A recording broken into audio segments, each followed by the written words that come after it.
Bonjour, bienvenue sur le site de Scoleus.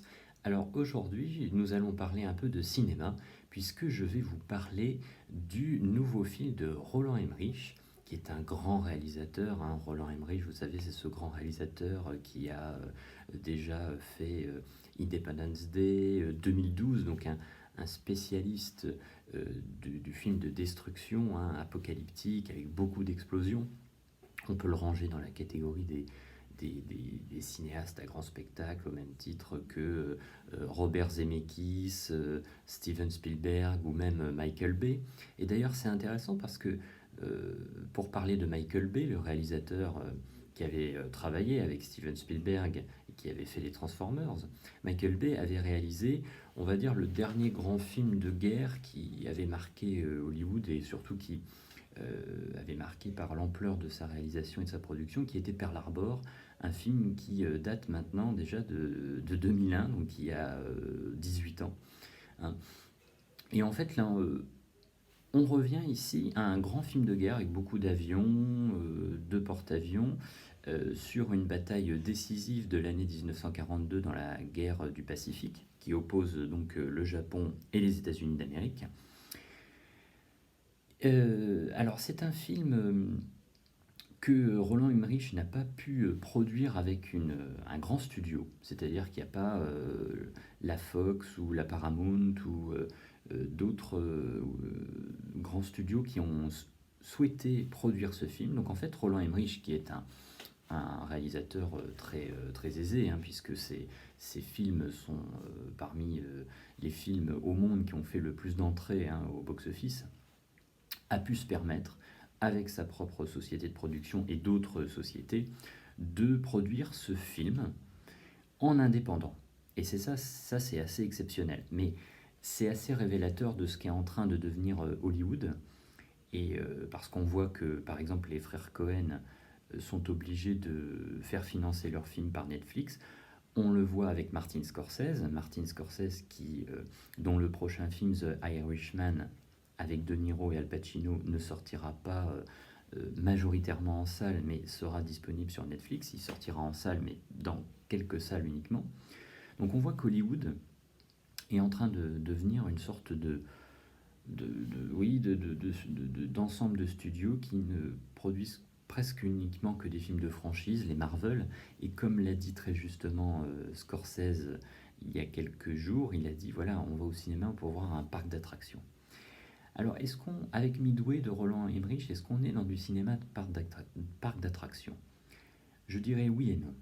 Oui, parce qu'évidemment, il y a du grand spectacle, et encore plus que dans le Pearl Harbor de Michael Bay, parce que le Pearl Harbor de Michael Bay durait plus de 3 heures, et puis pendant 1 heure et demie, il y avait une histoire d'amour voilà, sentimentale, complètement sans intérêt, et il fallait attendre 1 heure et demie avant qu'il y ait de l'action. Là, la grande intelligence de Roland Emmerich, c'est de ne pas nous embêter, de ne pas faire semblant avec une histoire d'amour sentimentale complètement absurde, mais de nous proposer sur 2h20 vraiment une suite quasiment sans arrêt de scènes d'action. Le film s'ouvre. Alors c'est une vidéo avec spoiler, hein, comme d'habitude, hein, donc je vous le dis, c'est une vidéo avec spoiler, donc je vais raconter le milieu et la fin du film, donc si vous n'avez pas vu Midway de Roland Emmerich, vous pouvez arrêter cette vidéo et la voir après avoir vu le film. Voilà. Alors le film s'ouvre d'une manière, je trouve, assez exceptionnelle sur la bataille de Pearl Harbor. Et quand on s'intéresse au cinéma, c'est très intéressant parce que maintenant, on pourra comparer le Pearl Harbor de Michael Bay et la lecture qu'en fait Roland Emmerich. Bon, c'est quand même deux grands réalisateurs. Et c'est assez étonnant parce que l'attaque de Pearl Harbor vue par Michael Bay était assez impressionnante. Mais je trouve que celle de Roland Emmerich, même si, comme il l'a produit en indépendant, on voit que sur certains plans, il y a des effets spéciaux qui gagneraient à être travaillés, mais ça, je pense que vraiment, pour moi, c'est anecdotique. Je trouve que dans la manière de réaliser, il y a quelque chose de vraiment virtuose et de particulièrement impressionnant. En fait, il commence sur une scène, voilà, on est dans la vie quotidienne, on entend un bruit, hein, qui arrive, Et là, on se dit qu'on est vraiment placé in medias res, hein, c'est-à-dire au milieu des choses dans l'action. Et surtout, il fait des grands plans qui sont presque des plans séquences, en tout cas des plans qui durent plus que d'habitude, hein, c'est-à-dire quand même plusieurs secondes, presque une minute, de grands plans panoramiques aériens, où il nous montre en fait ces grands cuirassés américains qui sont littéralement pilonnés, bombardés par les avions japonais. Et ça, c'est très bien rendu, il nous place directement dans l'action. La scène à Pearl Harbor doit durer, je dirais, 5-10 minutes, hein, pas plus, mais c'est très bien rendu, peut-être un quart d'heure, mais c'est très rapide, et c'est très intense. Et ensuite, le film est une succession de faits historiques. Euh, Moi qui connais un peu cette histoire de la guerre du Pacifique, je dois dire que le film est globalement réaliste, hein, sur l'histoire, et que c'est intéressant parce que la guerre du Pacifique est en général oubliée. Or, c'est une guerre très intéressante parce que elle est à l'avant-garde de la guerre moderne, notamment avec l'utilisation du porte-avions et de la projection en fait aéroportée, hein, des avions pour les bombardements, les attaques ciblées, etc., etc. Et en fait, de décembre 1941 à la bataille de Midway en juin 1942, le film nous raconte très bien tous les enjeux, c'est-à-dire l'entrée en guerre des États-Unis. Jusqu'ici, les États-Unis ne voulaient pas entrer dans le conflit contre l'Allemagne et contre le Japon. Nous montre très bien le rôle de l'amiral Nimitz, hein, l'amiral américain, et le rôle de l'amiral Yamamoto, qui est l'amiral japonais. Il nous montre très bien, je trouve, ce film, le rôle aussi des services de renseignement, notamment des casseurs de code qui sont des cryptanalystes, qui ont en fait des cryptanalystes américains qui ont complètement percé les secrets du code de transmission japonais et qui donc ont pu lire, hein, dans le jeu de l'adversaire. Et c'est la raison pour laquelle en fait les Américains, puisqu'ils savaient qu'il y allait avoir une attaque à Midway, ont finalement provoqué les Japonais et leur ont tendu un piège. Donc ça, c'est très bien montré. Alors, évidemment, on ne va pas dire que c'est un film intellectuel où il va y avoir un scénario, des dialogues magnifiques et des personnages ultra bien creusés. Mais entre nous, on va être honnête, est-ce qu'on attend cela d'un film comme Midway?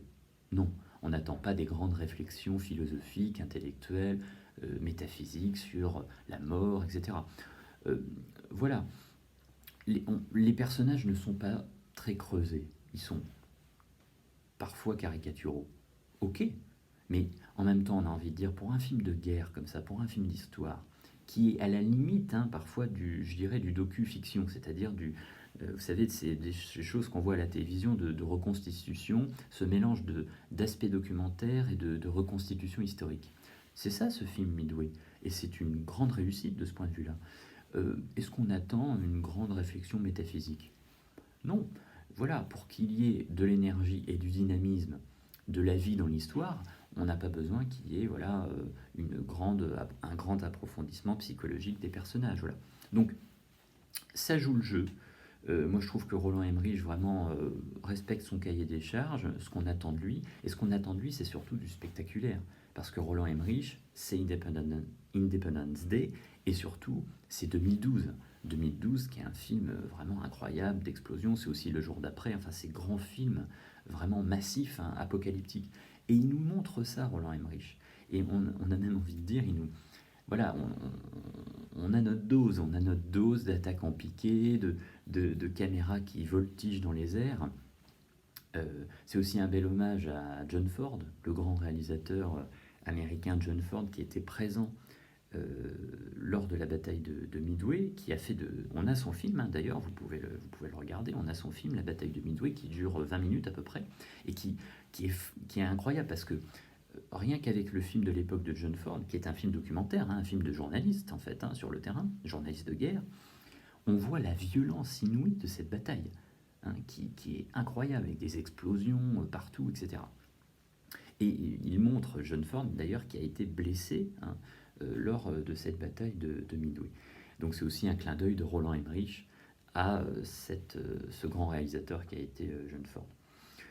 Donc vraiment, moi je vous conseille d'aller voir ce film Midway. Ça fait longtemps qu'on n'a pas vu un grand film de guerre comme ça. Euh, c'est un film qui est globalement réaliste sur le plan de l'histoire, donc on apprend des choses. Et c'est épique, quoi. Vraiment, c'est un film épique. On se laisse emporter. Et vraiment, les scènes de bataille, vraiment, enfin, d'un point de vue des effets spéciaux, de la mise en scène, surtout de l'intelligence, des cadrages, des points de vue, des mouvements de caméra, je trouve que, enfin, voilà, vraiment, Roland Emmerich nous prouve que comme Steven Spielberg, comme Michael Bay, comme Robert Zemeckis, il fait partie de ces grands entertainers, hein, de ces grands maîtres du cinéma et du spectacle. Voilà. Donc vraiment, je vous encourage à aller voir Midway. Voilà, si cette vidéo vous a plu, n'hésitez pas à la liker et à la partager sur les réseaux sociaux. Je vous dis à très bientôt.